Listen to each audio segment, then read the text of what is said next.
Manipur thaba bus si lambi phawi aro hedi si lambi matek se Manipur gi natre haiba chamane Manipur gi natre haiba mafam duda admaina ga tawragadi Manipur si divided orabra segregated orabra on the advice of the top functionaries of the state government executive chingsina tawraga sillabra haibagi adaida achauba khoida confusion amasum create tawraga sigi phibam sida khoigi elected nena hojibokti kenodi tawri hindi hingi haiba MLA singse they should take more responsibility. They should come out first. My leader ne, my come, my together ne. Even our ex-CM should also come out first. And moi, koi batong ilge koi. Stand for our country, hiding Israel country. As a senior journalist, sama oina habitare. Talk about Thodoxi journalists singna media coverage to but Japamatamda talk about incident amakak name harassment ki mokogi activities masida yaling the fundo kana tungan bakugi decision low the memorandum pinki badilay masida laibase festival set udrikani mamang the tourism department ki site gi amadi transport department ki site gi so hariba festival se yaw ba chatpamatamda karigumba ayat apanamta lehalo yamna security arrangement batik chana tawre haba fundo ki basulay rabani even tourism director masamak na fawba adu target huzilai base ahan ba hoba hek chat hoba nimiki media coverage to chat pa matamda athing base pirakrabane ba ayat apan sa laikrabane ba adu itari what about that commitment oza kamai thamining yamna khoigi laibak thiba haigadra aduga reality du khoigi miyam mangda tholak pa haigadra adugumba issue amani hadakise issue ani lei Chaliba khoigi freedom of media and khoi Indian constitution piriba free speech ki adagi media freedom gi oriba pot sing se masima khoi mokhoina hujiki thautok to aina mukhanna recall tawrubagi darka oidre kai of the leiriba miyam khudimona khange tang kunda siroi lili festival gi inaugural function governor na tawgadaba sidai sida media coverage chatnandabagi damakta media person kungani thoi DIPR na sponsor tawba transport department piba adugumba vehicle amada bus amada pura chatpasida matang check si amakata tawbunate mogi verification si yang pokpidegi horaga matang dang tawraga up to galtabi bhawga tawbani galtabi dadi aduki matik kenosi lawthok tabi yaroi haibaga kanma instruction nama Ford Maha regiment gi akoigi Indian army gi adugumba troops sina lawthon gi bagi wani lawthok naba ana tawraga aduga lawthoga chatlo haibasida Madu lawthoga chatkadori si karigino haibagi kenoduda khoigi journalist miyam sina asaw magoloina na makhong halakpane makhong na halaga maraktuda hoi magic kai phangdana halakpaduna ama ore luribidi swaida thulaiba issue si media freedom da direct challenge tawgi potama media singda khoigi magi freedom of expression gi potsi swaida challenge tawgi potama yore even though Constitution of India the press ki oiba tongan freedom ama layu haidragasu freedom of expression haiba potchida media gi oiba karigumba kharadi dum lay hebtare aduna swai area sida aduga state government recognize to media person journalist haiba amchularimna media haiba si kanaguma amatana akoigi constitutional executive post paiba singna fourth state ni haidragasu scholars sing adagi lairiba keno mayamna di akoigi political scientists singna di it is a fourth state asi akoi khangnaraba pot ama khakni hainaraga leiba pot ama khakni even though none of the government executive singna di fourth state ne ase hujibokta I mention tawse subject to correction I taje de habtare adu anyway talk about thodok laiba poti media person ki freedom ama leire number 2 government na organize to function ama khakta government gi department sponsor tawraga government gi department amana piwa gari magi gari do sinaruba pot ama khakta maduda thariba magi windshield front windshield thariba Manipur state transport it's a transport can voice am chaw pot am khangi ko adudai duda masi thaganu kaina piraga kanogi apikpa kano ma haitare troopers ma haitare Indian army gi maduna makhoi da obstacle piba thing vibe se masi yamna koi swaidane ba koi yam saur kanda kari gi Manipur state transport tha ba se chalaloi doribuno haibadu sauba amane ba haibadi anini amana Gasagi media gi sokpududi media fraternity akoi asaw leire aduga Manipur haiba pot si kari bogi tharoi dori no haiba gi pot amakaksu gasagi people sida loina media da tawrga di fonga banina akhoi gi potsi maswai da neba condemnation tongna ra ise aduga akhoi gi handaki media fraternity sigi khwaidagi akhoi gi responsible over job ma logi base before akhoi gi seize work tawdringeda akhoi na seize work tawgodoriba akhoi na kari gi damakta media gi keno se khong se leak publication se leak ka duri no se khangdring da miyam da akhoi sumain thoki sina maram orga akhoi hayeng cover formoi haibagi akhoi decision amaga lawrukpa haidi miyam khangna lawrukpa sina maram orga yamna impact leiba akhoi keno amakak decision amakak amju mari egm na punna akhoi magi moigi keno du da lawki haibtare aduna maram orga akhoi keno se flash to thoe thoiba tawdok se sini smai smai tawni habsidagi maduna marmoga pen da se section kaya dagi tholokpa dagi manipur sida khoigi kano se khoigi CSO singna bauta 48 hours ban kore yes aduna sidai sida laiba potsi kano se aina swaida hangningi ba pot amakak na ngasagi laiba inquiry akhoi hoi akhoi tawraga akhoi memorandum pisali masida daita leiba sing dandi PBU kotpio so and so everything is written in the newspaper adu pirba matungda governor office tagi intimidation ama laktana akhoi wari sanasena sanare sanabaduda 15 inquiry ama tawrani 15 days tawragani na higher ko inquiry si kari inquiry no is am hang ama change ko na ko inquiry tawdui si kari no karamba mawonga tawduribno adagi hujiki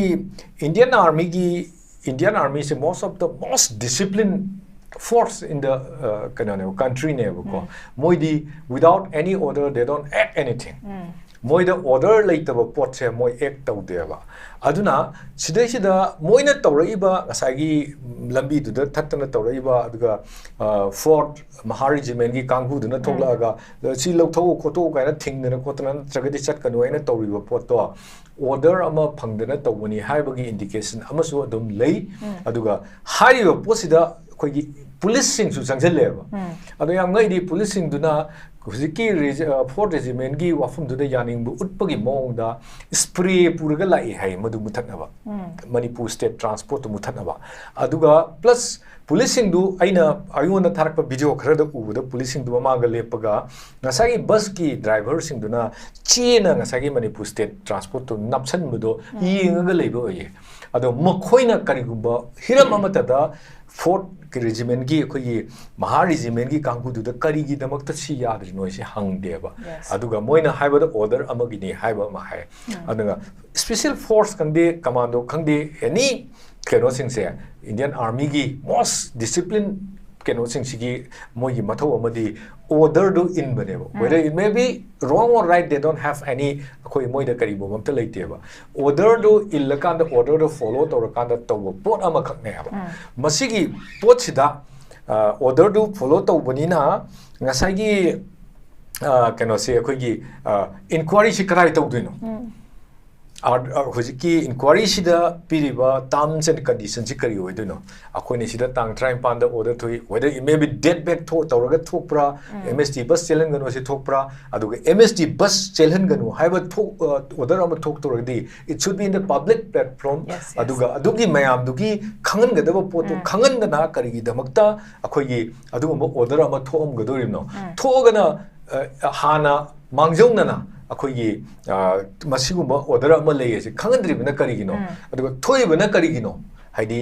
manipur state transport ki bus chain ba ya roi haiba chat pa ya roi haiba order se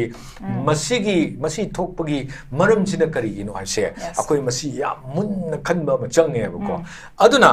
terms of inquiry da akoina order thokre nagi keno duna adugi officer duna indre adugi somda communication gap leire haiba da chingba mayam ama adai da tawdana leibagi pot ama khakki delaying tactics ki mong da man ba ama khak tholakpagi mami ama tai ba adugi mahutta masigi order si akoina keno tawkhibani direct akoigi keno na CS na natragana CS chief secretary na natragana DGP ko der general police na natragana governor gi office tagi thokpani haibana chingba pot ama du clarity ama ohenba ma change ba karigino haiba matamda moina order thoe haiba matam sida khoi manipur state transport chalhan ganu haibagi thoe haiba matam sida khoi kanam ta masi chalhan ganu khangde thom magadi karigi damakta government department anina both Yes. transport department and the DIPR anina kadogi madugi order do fangdana madugi poto silam gadorim no thomagadi moi government gi official ni silam busiya ko sindrim na kari no Yes. adu ergadi swaida laiba poti kari no have matamda ngasai leiribo hujiki state ki khoi hujikti president rule ni governor gi council na decide to get to rule ni aduga leiriba DGP na to pot ni aduga leiriba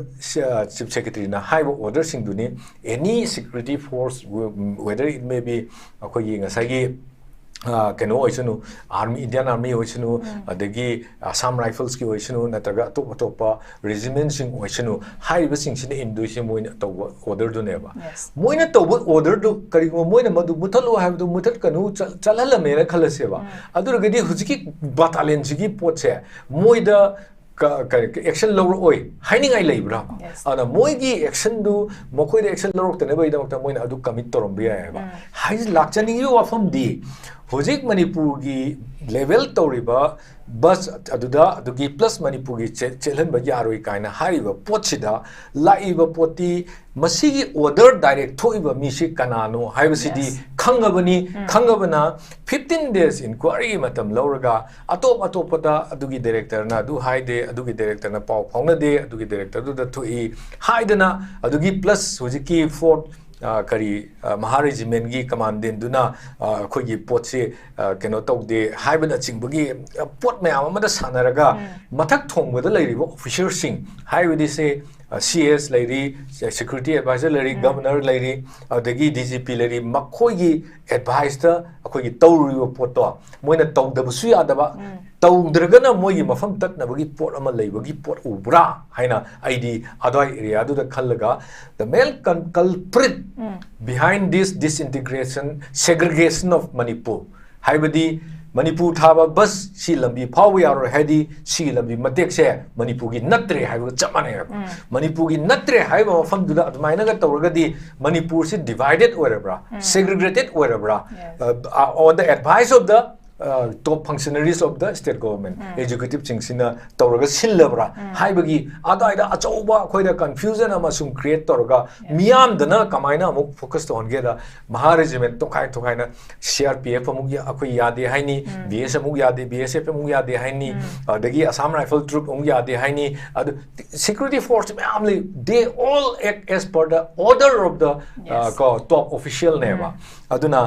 laiba potsida Manipur se tasengna thugairabra haibagi wahang se tasengna akhoi pottagi su akhoi journalism gi kanodagi su akhoi hangdri hangbani hangiba potsida akhoi na moina 15 days inquiry tawni haibasida akhoi moina hairakpani na akhoi gi kanogi pawmi oina paw journalist ki body oina akhoi ji kano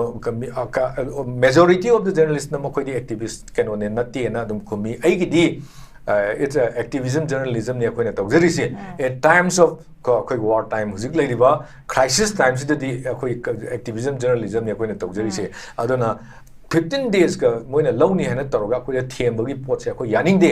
aduna bu majority of the journalists moi activism oigera natragana normal oigera hari pot se akhoi gi pot se delaying tactics to man bagi mong oibunina akhoi na hana lepkhiba akhoi gi decision government gi pausing akhoi boycott tawba adudagi akhoi gi tongan ba akhoi gi kano taruk lawi haiba tare makhoi gi post se hongdokhina ba kaina that post hongdokhina ba kai dudi akhoi lohum di thoktabani adubu mayam gi akhoi gi common kano ma khakal lawi adugi mahuta sida responsible oriba moida order piriba singse mogi matakta penalty pigadabani aduga karigumba even if in case governor masa involved tormagadi he should be removed ma sibokta remove tawagi aduga in place of him ama thajarakani na Manipur state che hujik si thugai bagi pot ama khak lak pasida mapung phana bu hona basida laibok phawa mana hana tuminna torbadu handakki chiroi lili gi festival sida aduda marai thibena MST du chatliba mayam du pongmi ngak to orambadu da aduna masigi pose exposure se yamne hele hai tare thokiba thodok tu di ngarang dagi nahan dagi akhoi thokpa numitu da pau phonge khoi phonga duga du nongan du pau phonge whole aduda hari bising du achumba ngakani tawadabu laiba poti governor ne excuse low yaroi yaroi hebdi masi kainona soibani official nagi common hojiki kainogi fourth kainogi regiment che sina sigi commandant da ma sigi scapegoat ohelaga akhoi pot sida yagadoribra mangon da kedogi order piram diribano aduga order haibadi chalhalu free flow oheni ana mayam mang da publicize tawgraba pot ama madugi pot tu ya kaino tawni kaina tawrakpa adugumba pot army gi excess oiba pot tawrumbu oragadi hoi it's better we blame the army but khoi gi duda chakhiba mi amta da assault torakpa khan phurakpa amta leitamna there has been no access kano amta leite na idi uiwa awna thoiba khodimak se sigi pochigi responsibility se the three top official the governor the chief secretary the DGP should be held responsible DGP na tawar magana governor na DGP se sindokadabani kaino I have many records about this DGP Sanjib Hari se masigi magi record se he is not in the good book of the Indian government ado ma kamai thajal aino su khangdi magi record mayam lei aina madu mathang adum puthok so isu ngamgani ma election commission gi matamda adugi suspend tawgiba adu tawso mayam ama lei gre hai tare aro ma he is not a qualified qualified over DGP mani isu lawde mana ga piram gadra ga su chingni hai tare aduna adugo hujiki CS su mana sigi potsi security na concern na ai dhaka oibra kaina leithokhrabra natra governor na su ayama pirabra haibagi pot mayam loibani na thoiba thodok sida akhoi da khangal ibadi India na India gi leadership singna akhoi Manipur si akhoi gi yamna nuksina lawde thugaini haiba potni sambit patana mofam khara phongdokhibaduna khoi India gi voice la ka habse madudi appeasement khoi sidai leiba pot ama khakni na aham round gi oina aina thamjani se masigi sina the reality India's attitude toward Manipur se phongdok pa dumaina khoi da ui heba tare aham gi mai sumai ai aroibara anishubaran aroibaran ai ozaring kudagi lakchigi oza mai bono jo hauzi habi gre koi representative singi matang da habi gre koi representative sing se hauzi koi yaning da ba hariba incident gi matang da condemnation tawbagi koi ge posting social media da thagalakpadi uri but condemn tawba khaktana yaradra action di lokhat pide even akhoi ge hauzi popular government of fa sembang ngamjabani adu itaragadi hauzi presidential leraga thamaga leiriba state ama khangni adu itaragadi leader ni harga akhoi gi mapi mapani hana leramiba makhoi singsina sigumba incident ama khak thola matamda akhoi gi mang thara kanda responsibility lobi da taragadi akhoi praja singse kanada tainagani haba question am khoksulai oza kamai thamini ai samakna akhoi gi leiriba hanagi XCM Sri N Biren Singh Dabauta hojikti phamdugi wafam natana Manipur gi issue orabani akhoi si karamba film da leigadagi haibagi pakhum pibiro oina hai ma masana su magi Facebook account da thodok tu yamna nungaitabani hai adagi khoi gi Rajya Sabha gi MP election basana jaw bonasu adum masigi thodok si pen da adum phongdoi ai samak na su open letter ama ije adu ma power pada burkhang de na there is another question aduga kana go makharana kai adum iba yawe none of them gone response with a effective way yes haidi ai masi posit pende ai resign tawraga habagi pot natragana I will stay hunger strike or any kind of democratic movement ko adugi hujiki thoiba aid to the pende habagi democratic movement hoiba kala go MLA amte yaude instead of that kamai dogera ngasi se MLA may amasalaga ada kano da phamaga kari Shiruli festival da phamaga kano do yauruyeba yaugonu haibda te yaudi yaw but they should moi come forward for the people of Manipur for the unity of Manipur in a way that nasagi Maharegiment kano na Maharegiment gi kangu da na tawriba pot da akoi pende ada masigi pose kari gino haibada chingbo yo phongdora pse it is a clear indication that these so-called elected people akoina lana khalubara pisana khangibara karino tawribi singse they don't care about Manipur they care about their seat and their MLA gi oriba position do adudagi adum pamale ke they enjoy a lot of benefit mayam phange omai ada moi Manipur gi kaim country simadi hujiki moina tawribi exina adum klari kano phajana thole social media network chaita Topira Kumbirakeba, Akogi, Lusingba Singna, the Hibira Singna, whether they come out in the street. Moi Lambida Tolaga, Hariba Toboxi Matanga, government noina tadrabanina ai action da tadrabanina I am going with the people ai praja miyam ga torage I don't care about my so called benefit of khoi mangasai gi pesa khar gi benefit to pam dire ha gi pot ama adai da tholak tre ko adu gi this prove that they are kaina moi di mkhoi mafung gi damak ta leibini moi gi kana bagi damak ta uni se miyam na masi khange adana mathang da di moi amuk lepak pada to di miyam gi decision ho yarasana number 2 lakningi ba pot which ki nairi ba pot si ge wafum ga mari chanana India na Manipur se fail ho ire se kamai to popular government gi matam da double engine gi leri matam da 2 years nearly 2 years se akhoi da kano akhoi gi constitutional rights sing amatta phangdrabani constitutional machinery sing work to ngam drabani citizen of Manipur was confined to a mere akhoi gi kano da lei khrabane ba aduna akhoi se atuki matuk aton bagi jati hoina India the manung da leiraga Indian constitution na piba adugumba keno se provision sing do amata enjoy to bunga mandaba adugumba suppress oiba adugumba community amo ina thamakanda madulai da kerala bungam dana khoi gi ngasai gi popular government gi matam du lei keba then comes president rule la akoi expectation yam wangi oi politics na maram oraga magi vote kana na maram oraga hariba post sing si semba ngamam da yai hoi ai gi assumption ni ko aduna president rule agadi solution ama lakani haibagi akoi yam thajaba legi I was perhaps the first person among the journalists to write and welcome the president rule with expectation that they will the government of India under the guidance of the president of India the governor will finish up with final resolution haibasida aina yam thajana yam phajana akoi keno da tawjakhiba now 3 months has gone kari umam ta lendre then akoi na haigada the president rule na sangai sangam 6 months katani sangai thamba yari se ado 3 months half months da bok da kari umam chanjelakpa mo de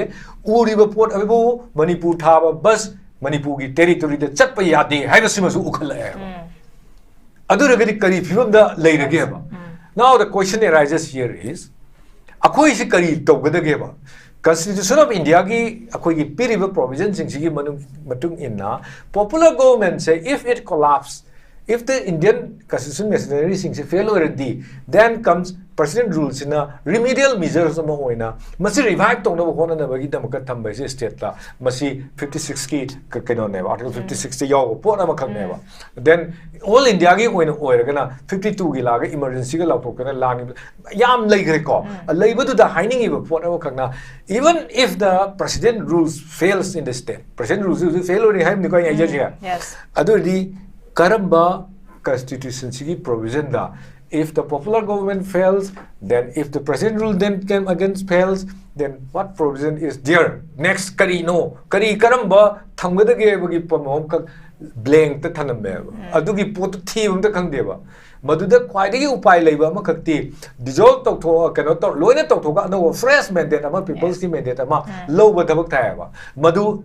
that should be a kind of referendum, plebiscite.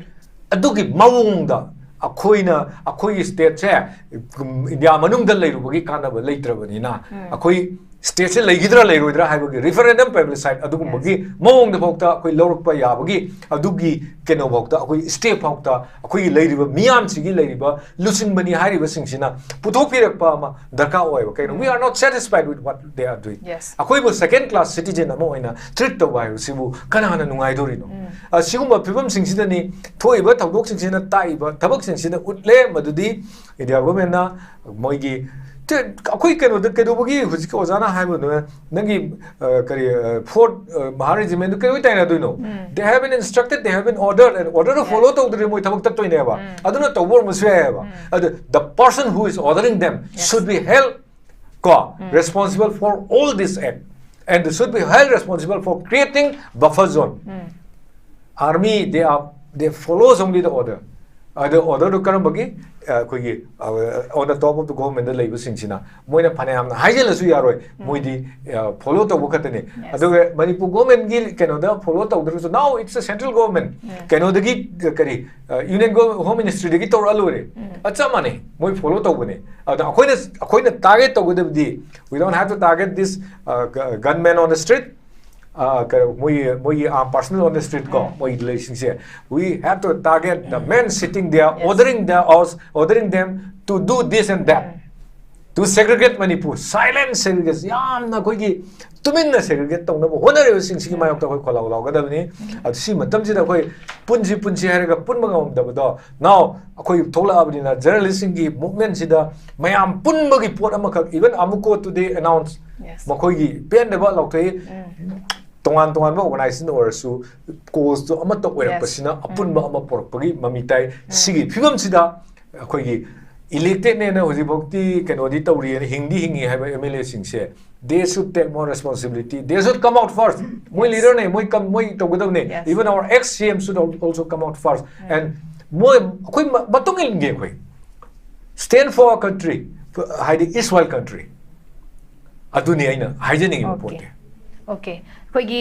later elected members sing koigi representatives sing se makoi Manipur se leita taragadi makoi karaida makoigi farm sing ko laga legadori bono makoi so amta lairoi dori bene aduina